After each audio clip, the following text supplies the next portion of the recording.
This is another video of Shivalaya Academy. Our today's topic is, as we are going with adverb clause. Today's topic is adverb clause of result. That is, we can say adverb clause of consequences. In Marathi we say परिणाम. म्हणजे एखादी गोष्ट आपण करतो तर त्या गोष्टी मागे काय असतो? परिणाम असतो. त्या गोष्टीचे परिणाम असतात. आणि याच्यामध्ये जे सबऑर्डिनेटिंग कंजंक्शन आपण वापरतो आहे तो so that not negative construction आहे. So that not subordinating conjunction so that not आणि त्याला जे रिप्लेसमेंट असतंय म्हणजे we replace so that not to म्हणजे सो दॅटला आपण जे चेंज करतो टू नी चेंज करतो. TOO नी चेंज करतो. या दोन्ही शब्दांचा अर्थ सो दॅट नॉट आणि टूचा अर्थ इतका की नाही होतो. आणि दोन्ही कन्स्ट्रक्शन निगेटिव्ह फॉर्मॅटला बिलॉंग करतात. इव्हन त्याच्यामध्ये एक सो दॅटची पण कन्स्ट्रक्शन आहे ती अफर्मेटिव्ह स्टेजला बिलॉंग करते, पण ट्रान्सफर निगेटिव्ह फॉर्मॅट मध्येच होत आहे. टूचा अर्थ इतका की नाही, सो दॅट नॉटचा अर्थ इतका की नाही. आणि यामध्ये आपण जो कन्स्ट्रक्शन फोर्स बघणार आहोत तो बघा. नेहमीप्रमाणे आपला clause sector adverb clause of result that is we called consequences म्हणजेच परिणाम. सबऑर्डिनेटिंग कंजंक्शन कुठलं आहे? What is the subordinating conjunction? We use so that not आणि त्याला जे रिप्लेसमेंट आहे ते टूचा आहे. आपण टूला सबऑर्डिनेटिंग कंजंक्शन म्हणणार नाही. याला सबऑर्डिनेटिंग कंजंक्शन याच्यासाठी म्हणतो की या सो दॅट नॉटच्या वाक्यामध्ये दोन सब्जेक्ट दोन वर्ब राहते, म्हणजे ते वाक्य कॉम्प्लेक्स सेंटेन्सचं बनते, मिश्र वाक्य. आणि जे टूचं वाक्य राहते त्याच्यामध्ये फक्त एक सब्जेक्ट राहतो. म्हणजे या वाक्यामध्ये सिंपल सेंटेन्स असते आणि सिंपल सेंटेन्स मध्ये फक्त मेन क्लॉज असते. सिंपल सेंटेन्स मध्ये दोन सब्जेक्ट राहत नाही. सिंपल सेंटेन्स मध्ये फक्त एक मेन क्लॉज असतो, सब्जेक्ट वर्ब एक्सटेन्शन. आणि मग सिंपल सेंटेन्स करते वेळी वर्बला काय करतो? फायनाइट करतो, क्रियापदाला आयएनजी लागतो, वर्बच्या पहिले प्रेपोजिशन करतो. ही सिंपल सेंटेन्सची एक सोपी पद्धत आहे वाक्य ओळखण्याची, की ज्या वाक्यामध्ये फक्त एक सब्जेक्ट असतो. ऍडवर्ब क्लॉज मध्ये नेहमी दोन सब्जेक्ट असतात, दोन वर्ब असतात. नसेल तर मग आपल्याला ते वाक्यानुसार सेटल्ड करावं लागतं, पहिल्या सब्जेक्ट वरून दुसरा सब्जेक्ट. जसं आता आपल्याकडे जसं आपण सिंपल सेंटेन्स म्हणजे टूचा फॉर्म्युला टूच्या वाक्याचा फॉर्मॅट सेट केलेला आहे. Subject helping verb too, adjective adverb to plus verb plus extension. हा सिंपल सेंटेन्सचा कन्सेप्ट आहे. म्हणजे या वाक्यामध्ये तुम्हाला कोणता कन्सेप्ट वापरायचा आहे? वापरून आलोय आपण टूचा फॉर्मॅट वापरतोय. टूचा फॉर्मॅट वापरतोय. त्याला जे रिप्लेसमेंट तुम्ही देता टूला ते देताय तुम्ही सो दॅट नॉटने, कारण की सो दॅट नॉटचा अर्थ आणि टूचा अर्थ सेम होतो, इतका की नाही. मग रिप्लेसमेंट काय आलं? सब्जेक्ट हेल्पिंग वर जैसे ते घेतलं तुम्ही, टूला रिप्लेस केलं, सो वापरलं. ऍडजेक्टिव्ह ऍडवर्ब जैसे ते. दुसरा टू जो असतो या दुसऱ्या टूच्या जागी तुम्हाला काय वापरायचा आहे? दॅट वापरायचा आहे. आणि जो जसं पहिलेच तुम्हाला इंडिकेट केलंय की बा सिंपल सेंटेन्स मध्ये एकच सब्जेक्ट असतो, पण मग पहिल्या सब्जेक्ट वरून आपल्याला दुसरा सब्जेक्ट घ्यायचा असतो. तर मग हा जो पहिला सब्जेक्ट आहे याच्यावरून आपण दुसरा सब्जेक्ट घेतला. आणि याच्यामध्ये जर आपलं हेल्पिंग वर्ब प्रेझेंट फॉर्मेशन मध्ये असेल, म्हणजे हेल्पिंग वर्ब म्हणा किंवा क्रियापद जर प्रेझेंट टेन्स मध्ये असेल तर तुम्हाला कॅनॉट वापरायचं आहे. आणि पास्ट टेन्स मध्ये असेल तर तुम्हाला कुड नॉट वापरायचं आहे आणि वर्ब प्लस एक्सटेन्शन अटॅच करायचं. आपण एक्झाम्पल म्हणून जसं क्वेश्चन परीक्षेला काय असतो? रिमूव्ह टू म्हणजे यूज सो दॅट. आणि सो दॅट म्हणजे रिमूव्ह टू करायचं आहे, फक्त सो दॅटच वापरून चालणार नाही. सो दॅटच्या सोबतीला आपल्याला नॉट वापरणं अगत्याचं आहे. ओके. आता हे वाक्य घेऊया आपण एक्झाम्पल म्हणून. जसं आता हे वाक्य आहे, he is too weak to walk. याचा अर्थ बघा काय होतो, तो इतका अशक्त आहे की चालत नाही. बाकी काय म्हटलं, he is too weak to walk. तो इतका अशक्त आहे की चालत नाही. आता हे वाक्य सिंपल सेंटेन्स आहे बघा, तो इतका अशक्त आहे की चालत नाही. एकच सब्जेक्ट वापरला ट्रान्सलेशन मध्ये सुद्धा, म्हणून हा सिंपल सेंटेन्स आहे.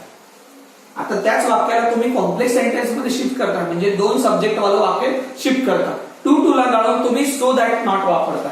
मग काय केलंय, टू च्या जागी सो वापरणार, म्हणजे सुरुवात झाली ही इज जैसे ते, टू ला रिप्लेसमेंट सो, टू ला रिप्लेसमेंट सो, वीक ऍडजेक्टिव्ह जैसे ते, दुसऱ्या टू ला रिप्लेसमेंट दॅट. आता तो अशक्त आहे तर तोच चालू शकणार नाही किंवा चालू शकत नाही, म्हणजे मग पहिल्या सब्जेक्ट वरून तुम्ही दुसरा सब्जेक्ट घेतला. आणि इकडे प्रेझेंट टेन्स असल्यामुळे ते प्रेझेंट वाक्यामध्ये इज होतं, ते इज जैसे तेच वापरलंय. टू ला रिप्लेसमेंट सो दिलं, ऍडजेक्टिव्ह ऍडव्हर्बचा वापर केला, दुसऱ्या टू च्या जागी दॅटचा वापर केला, पहिल्या सब्जेक्ट वरून दुसरा सब्जेक्ट वापरला. इकडे इज आहे म्हणून इकडे काय घेतलं तुम्ही, कॅनॉट घेतलं, आणि जसा तो वर्ब जोडून दिला. मग एक्सटेन्शन असेल तर एक्सटेन्शन अटॅच करायचं, म्हणजे फॉर्मेट काय झाला, तो इतका अशक्त आहे की तो चालू शकत नाही. पहिल्या वाक्याचं आपण ट्रान्सलेशन काय केलं होतं, तो इतका अशक्त आहे की चालत नाही. पण दुसऱ्या वाक्याचं आपण ट्रान्सलेशन काय केलं, तो इतका अशक्त आहे की चालू शकत नाही. दोन सब्जेक्ट क्रिएट केले, म्हणजे पहिलेच ऑलरेडी एक सब्जेक्ट होता, पहिल्यावरून दुसरा सब्जेक्ट केला. अजून एकदा, प्रेझेंट वाक्य टू च्या जागी सो वापरलं, दुसऱ्या टू च्या जागी दॅट वापरलं, पहिल्या सब्जेक्ट वरून दुसरा सब्जेक्ट घेतला, इकडे इज आहे त्याच्यामुळे कॅनॉट घेतलं आणि वर्ब जोडून दिलं. एक्सटेन्शन असेल तर एक्सटेन्शन तुम्ही तिकडे अटॅच करू शकता. दुसरं वाक्य हे प्रेझेंट टेन्स होतं. आता हे वाक्य बघा, she was too powerful to get behind, म्हणजे ती इतकी शक्तिशाली आहे की मागे हटत नाही. मागे हटत नाही म्हणण्यापेक्षा मागे फिरली नाही, फिरली नव्हती, म्हणजे असा टूचा अर्थ, कारण की त्याचा अर्थ काय होतो, इतका की नाही. रिप्लेसमेंट काय केलं, शी वॉज, टू ला गायला काय वापरलंय, सो वापरलं. शी वॉज सो पॉवरफुल दॅट, दुसऱ्या टू च्या जागी काय घेतलं, दॅट घेतलं. ती होती म्हणून दुसरा सब्जेक्ट काय घेतला, शी. सपोज इथे जर एखादी नाव घेतलं असतं, जेनी असती, नान्सी असते, सीता असते, तर त्याच्यासाठी सुद्धा तुम्ही ऑब्विसली शी घेतलेलं असतं. इकडे या शीच्या जागी जर सब्जेक्ट ही असता तर ही घेतलं असतं. एखादी नाव घेतलं असतं, म्हणजे नाउन जर एखादी तुम्ही श्रीकांत घेतलं असतं तर श्रीकांतसाठी सब्जेक्ट तुम्ही इकडे ही घेतला असता. सपोज स्टुडंट्स असतं तर स्टुडंट साठी दे घेतलं असतं. ओके, सपोज पॉट असतं, न्यूट्रल सब्जेक्ट जर असता तर तुम्ही इट घेतला असता. म्हणजे ते डिपेंड करते की तुमचा स्पीकर कोण आहे, सुरुवात कशी होते, त्या वाक्यात मेन नाउन स्ट्रक्चर काय आहे, त्याच्यावरून तुम्हाला सब्जेक्ट कन्सिडर करायचा आहे. म्हणजे कसं झालं वाक्य, शी वॉज सो पॉवरफुल दॅट, दुसऱ्या सब्जेक्ट वरून पहिल्या सब्जेक्ट वरून दुसरा सब्जेक्ट, आणि इकडे पास्ट टेन्स मध्ये वाक्य विचारले वॉज, म्हणून आपण इकडे काय वापरलं, वाक्य कुड नॉट वापरलं, आणि कुड नॉट गेट बिहाइंड, म्हणजे ती इतकी शक्तिशाली होती की ती मागे हटू शकली नाही, मागे हटू शकली नाही, म्हणजे दोन सब्जेक्ट ओरिएंटेड. आता तिसरं वाक्य बघूया. It look too darkness for Rajan to see anything there, म्हणजे तिकडे इतका अंधार होता राजनसाठी की काहीही बघू शकला नाही. आता इकडे नॉट नाही आहे तरी काहीही बघू शकला नाही असा उल्लेख केला गेला, कारण की या टूचा अर्थ काय असतो बाळांनो, इतका की नाही, म्हणजे तो निगेटिव्ह रेफरन्स असतो. उद्या तुम्हाला असे म्हणू शकतात की वाक्य निगेटिव्ह करा, नाही का, अफर्मेटिव्ह स्टेजचं वाक्य निगेटिव्ह स्टेज मध्ये द्या, अर्थ निगेटिव्ह रेफरन्स मध्येच येतो, बरोबर आहे. बघा मग सुरुवात तशीच, इट लुक, टू ला रिप्लेसमेंट सो, डार्कनेस जैसे थे, दुसऱ्या टूच्या जागी दॅट, आणि बाळांनो हा फॉर राजन आलाय ना, या फॉर राजनचा तुम्ही सब्जेक्ट घेतलाय राजन. या फॉर राजनच्या जागी फॉर हिम आला असता तर तुम्ही ही घेतला असता, फॉर हर आला असता तर शी घेतला असता, फॉर देम आला असता तर दे घेतला असता, फॉर इट आला असता तर इट घेतला असता. हा तो तिथे काय विचारला गेलेला आहे त्याच्यावरून तुम्हाला तो सिलेक्शन करायचा आहे. म्हणजे it look so darkness that for राजनचं राजन, आणि इकडे कुड नॉट सी घेतले कारण की इकडे क्रियापद कोणत्या टेन्स मध्ये आहे, पास्ट टेन्स मध्ये. याच्या पहिल्याच्या वाक्यामध्ये इज आणि वॉज वापरलाय, इकडे फुल वर्ब वापरलाय आणि फुल वर्ब कोणत्या फॉर्मॅट मध्ये आहे, सिंपल पास्ट टेन्स मध्ये. म्हणून इकडे काय वापरलं, कुड नॉट सी एनिथिंग देअर. हे वाक्य दुसऱ्याही फॉर्मॅट मध्ये होते, पण आपण जेव्हा आमोरासमोर राहू तेव्हा अशा प्रकारच्या वाक्यांना समजून जावं. ओके. आता पुढलं 4 नंबरचं वाक्य, he was so positive by action that he did not change his way. तो आपल्या वागण्या बोलण्यामध्ये कृतीमध्ये इतका सकारात्मक होता की त्याने आपला मार्ग बदलविला नाही. कधी कधी वाक्यानुसार चेंजिंग असतात. आतापर्यंत आपण कॅनॉट आणि कुड नॉटचा उल्लेख केला, पण या वाक्यामध्ये इकडे कशाचा वापर झाला, डिड नॉटचा वापर झाला. नो मॅटर, काही प्रॉब्लेम नाही. डिड नॉटला आपण रिमूव्ह करूया, डिड नॉटला काय करूया आपण, रिमूव्ह करूया. म्हणजे जसं आता हे वाक्य आहे ही वॉज, म्हणजे तुमचं तसंच वाक्य चाललंय बरोबर, जातोय सोच्या जागी तुम्ही काय आणि हॅलो. आता काय झालेलं आहे, याच्या पहिलेचे वाक्य तुम्ही टू मधून सो दॅट नॉट मध्ये कन्वर्ट केले. आता हे वाक्य तुम्हाला सो दॅटचं वाक्य, सो दॅट नॉटचं वाक्य टू मध्ये कन्वर्ट करा. ते तर त्याच्यापेक्षा सोपी जाते. या सोला गाडलं तुम्ही, इथे काय वापरलं, टू. लक्षात येत आहे, सोला गाडलंय, टू वापरलंय. मग पॉझिटिव्ह बाय ऍक्शन जैसे थे, तुम्हाला वाक्य लिहायचं आहे बरं, वेळेच्या इंटेन्सिटीसाठी आपण डॅश देतोय. ही वॉज टू, सोला replacement to, positive by action मधामध्ये कन्सिडर होतं, आणि हा दॅट ही डिड नॉट ला गाळून तुम्ही काय वापरता, टू वापरता. आणि सरळ वर्ब कोणता इकडे, चेंज हिज वे. बघा बरं किती सोपी वाक्य आहे. काय केलंय, what did you do here, here the sentence go with in simple past tense. We have helping verb here in the construction. I did not plus verb change.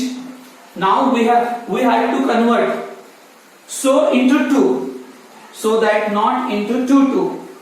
Both the construction go with the negative aspect.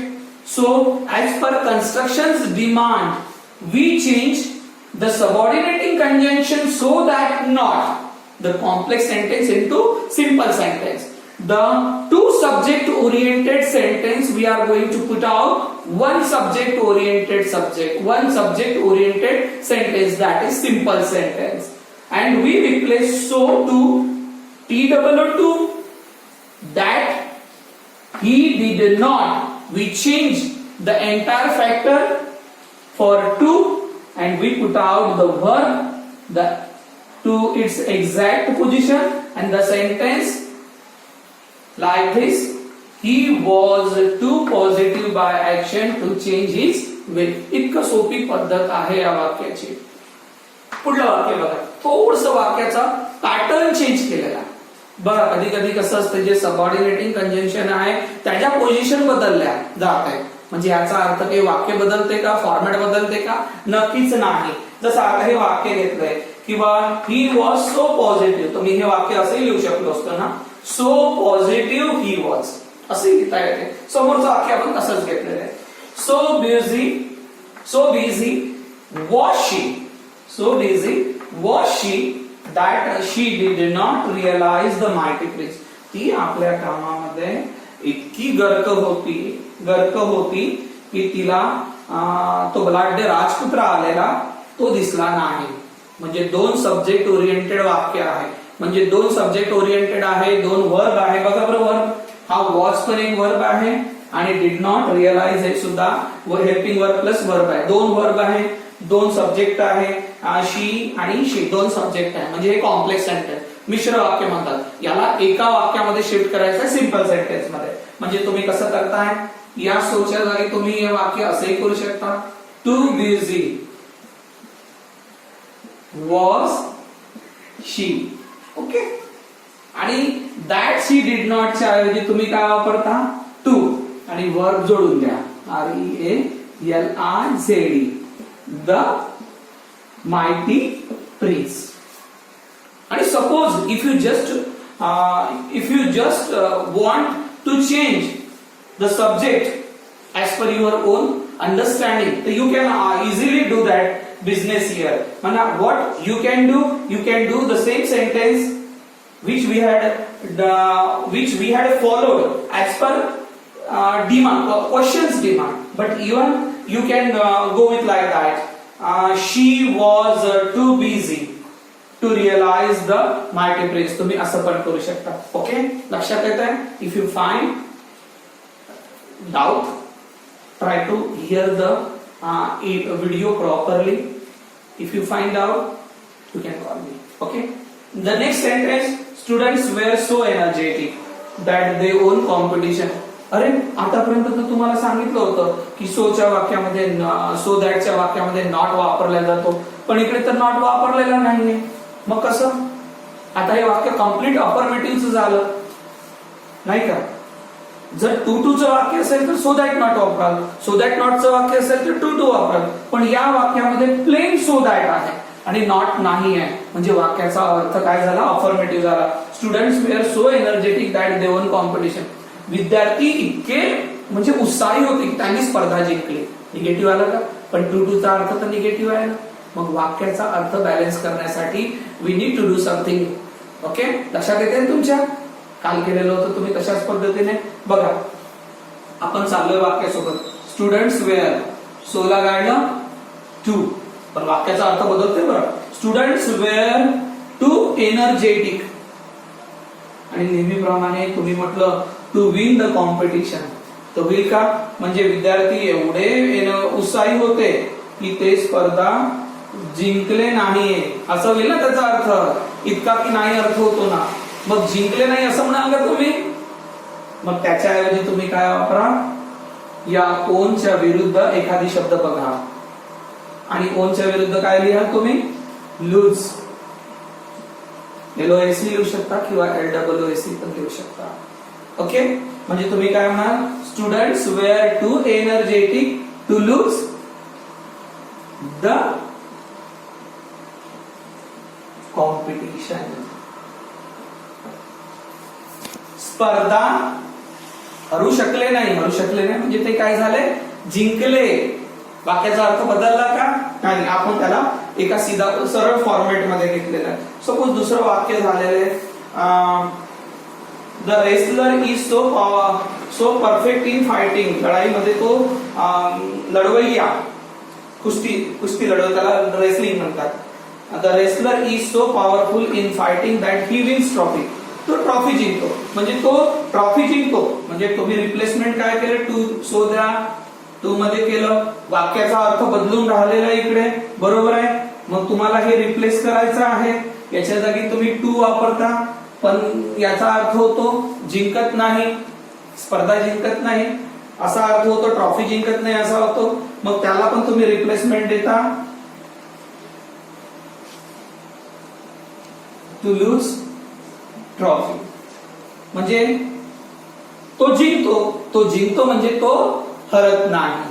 तर हा construction force आपण adverb clause of result मध्ये, adverb clause of consequences मध्ये, ज्याला आपण म्हणतोय परिणाम, एक सिंपल कन्सेप्ट आहे. काय केलंय आपण?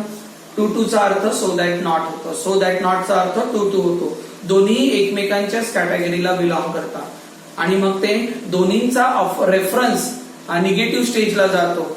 आणि त्या कन्स्ट्रक्शन फोर्सला प्रॉपरली सेटल करण्यासाठी आपण काय वापरलं? प्रेझेंट टेन्स असेल तर कॅनॉट वापरलं, पास्ट टेन्स असेल तर कुड नॉट वापरलं, बरोबर आहे. आणि टू चं वाक्य सिंपल सेंटेन्स, कारण की एक सब्जेक्ट असतो. सो दॅट नॉटचं वाक्य दोन सब्जेक्ट ओरिएंटेड असतो, म्हणून त्याला कॉम्प्लेक्स सेंटेन्स म्हणतात.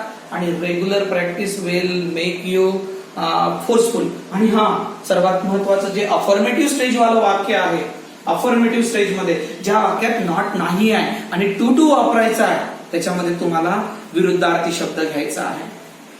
म्हणजे एक अपोजिट शब्द नाहीतर बरेच वेळेस तुम्हाला अपोजिट जरुरी नाही का प्रत्येक ठिकाणी तुम्हाला अपोजिट शब्द सापडेल. काही वेळेस तुम्हाला कन्स्ट्रक्शन पण करावी लागतात. आता ते काही कन्स्ट्रक्शन मी तुम्हाला नोट्सच्या माध्यमातून सेंड करेल. आपण इव्हन तुम्हाला काही डाऊट असेल तर मग मी रेकॉर्डिंगच्या माध्यमातून पण पाठवतो.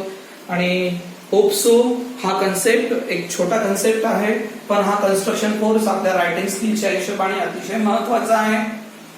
भलेही परीक्षेमध्ये वाक्य विचारो नाही विचारो, that is none of our business. Our business is to generate the entire construction force as per for your futuristic vision.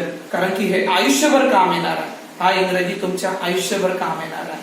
माझ्या टीचरने मला शिकवलंय, त्याच्या आशीर्वादाने आज मला एक्सप्लेन करता येऊन राहिलेला आहे. Okay, now it is your turn to understand forcefully, energetically. आणि तुमचा उत्साह फार आवश्यक आहे बरं. whenever you do the construction like this, you must read it properly. You must hear the recording properly. You must look the video usefully. Then all the charging will make you understand the real fact of the construction.